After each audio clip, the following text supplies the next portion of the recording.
بسم اللہ الرحمن الرحیم۔ السلام علیکم۔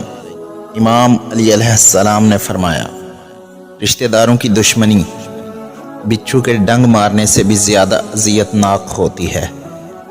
تبھی اپنے رشتے داروں سے تعلقات برقرار رکھو، چاہے تعلقات ایک سلام کا ہی کیوں نہ ہو۔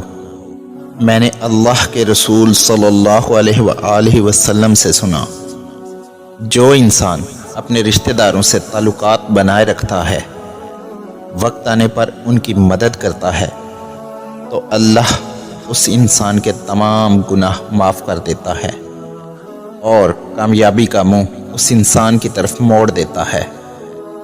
اس طرح وہ انسان دنیا میں بھی سرخرو رہتا ہے اور آخرت میں بھی کامیاب رہتا ہے۔ اور جو انسان اپنے رشتے داروں کی قدر نہیں کرتا، ان سے تعلقات نہیں رکھتا، وقت آنے پر ان سے اپنا منہ موڑ لیتا ہے، تو اللہ پاک ایسے انسان کو پسند نہیں کرتا، اور یوں وہ انسان دنیا و آخرت میں اپنے آپ کو رسوا کر بیٹھتا ہے۔ ویڈیو پسند آئی ہو تو پیاری باتیں چینل کو سبسکرائب کر دیجئے۔ شکریہ۔